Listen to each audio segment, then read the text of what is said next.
প্রধানমন্ত্রী তারেক রহমান বলেছেন, ফ্যাসিবাদী সরকারের লুটপাট থেকে রক্ষা পাননি শিক্ষকরাও।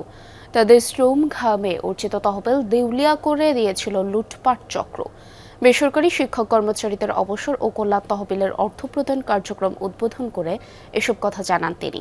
এই সময় প্রধানমন্ত্রী শিক্ষক কর্মচারীদের ব্যাংক হিসেবের অনুকূলে ছাড় করেন ২,০৩৫ কোটি টাকা।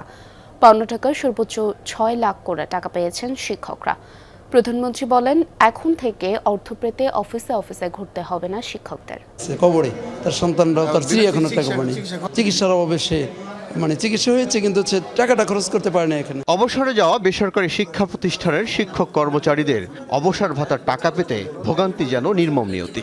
অপেক্ষা এত দীর্ঘ যে নিজের শ্রম ঘামে অর্জিত টাকা হাতে না পেয়েই মারা যান ১৫% শিক্ষক কর্মচারী, যাদের অধিকাংশই শেষ জীবন কাটান ঋণ, রোগ আর হতাশায়। বর্তমানে আমার খুব কষ্ট বাবা, চালার বাড়ি না, খাবার বাড়ি না।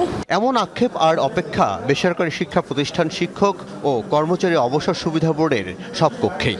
অপেক্ষা আছে শিক্ষক কর্মচারী কল্যাণ ট্রাস্টেও। এখন পর্যন্ত শিক্ষকদের সেই পাওনা টাকার পরিমাণ ১০,০০০ কোটি টাকারও বেশি। কোনো লোক অবসরে যাই টাকা সে খাই যেতে পারে না। এই সংকট কাটাতে সরকার একসাথে ১,২৩,০০০ শিক্ষক কর্মচারীদের জন্য ২,০৩৫ কোটি টাকা ছাড় করল। ওসমানী স্মৃতি মিলনায়তনে প্রধানমন্ত্রী তারেক রহমান সফটওয়্যার সিস্টেমে ক্লিক করে এর উদ্বোধন করেন। এ সময় অনলাইনে সংযুক্ত ছিলেন ৬৪ জেলার সংশ্লিষ্টরাও। পরে ১০ জন শিক্ষকের হাতে স্মারক চেক তুলে দেন প্রধানমন্ত্রী। প্রধানমন্ত্রী বলেন, টাকা পেতে নানা রকম ভোগান্তি পোহাতে হয়েছে শিক্ষকদের। দুঃখজনক হলেও সত্য, টাকা পেতে ঘুষও দিতে হয়েছে। পতিত পরাজিত বিতাড়িত ফ্যাসিবাদী সরকার যেভাবে ব্যাংক, বিমা সহ প্রতিটি সেক্টর থেকে লুটপাট করেছিল, সেই লুটপাটের কবল থেকে অবসরপ্রাপ্ত শিক্ষকদের স্বার্থ রক্ষায় গঠিত উল্লেখিত দুটি তহবিলও রেহাই পায়নি। প্রধানমন্ত্রী জানান, এখন থেকে ঘুষ, অনিয়ম আর ভোগান্তি ছাড়াই টাকা পৌঁছে যাবে শিক্ষকদের হাতে। অবসরকালীন সুবিধার টাকা পেতে আপনাদেরকে আর অফিসে অফিসে ঘুরতে হবে না, আর কোনো ভোগান্তি আপনাদেরকে পোহাতে হবে না এই সংক্রান্ত বিষয়, আর কোনো মধ্যস্বত্ব ভোগীর যন্ত্রণা এই বিষয়ে আপনাদেরকে ভোগ করতে হবে না।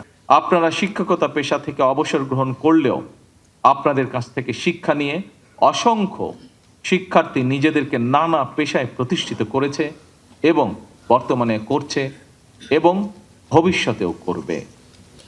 এখানেই একজন শিক্ষকের সার্থকতা। অনুষ্ঠানে বক্তারা জানান, ভুয়া শিক্ষক দেখিয়ে তহবিলের টাকা আত্মসাতের নজির আছে অবসর সুবিধা বোর্ডের। এছাড়াও কর্মকর্তাদের যোগসাজশে এক একজনকে একাধিকবার টাকা দেওয়ারও ঘটনাও ধরা পড়েছে। এগুলোকে দলীয়করণ করা হয়েছিল, বেছে বেছে মানুষদেরকে দেওয়া হতো, আর যারা গণতান্ত্রিক মানুষ তাদেরকে বঞ্চিত করা হতো। বছরের পর বছর ধরে এভাবেই চলছিল। তারপর ২০২২ সাল থেকে সেটা সম্পূর্ণ বন্ধ করে দেওয়া হয়েছে। মাননীয় প্রধানমন্ত্রী যে বন্ড কেনার টাকা দিয়েছেন, সেই নিয়ে টোটাল আমাদের ৩৮,০০০ কোটি টাকার বন্ডের সম্পদ রয়েছে।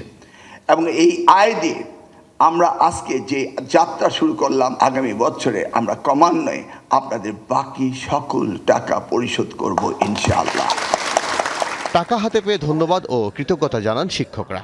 কল্যাণের টাকা পেয়ে আমি খুবই আনন্দিত। আপনিও দোয়া করবেন যাতে করে আরো যারা শিক্ষক আছেন, যাদের কাছে এখন আমরা পৌঁছে দিতে পারিনি, তাদের যাতে সম্পূর্ণ টাকা ধীরে ধীরে আমরা পৌঁছে দিতে পারি, যাতে করে তাদের কষ্ট লাঘব হয়। আপনি দোয়া করবেন সরকারের জন্য। আল আমিনা কহুন, যমুনা নিউজ, ঢাকা।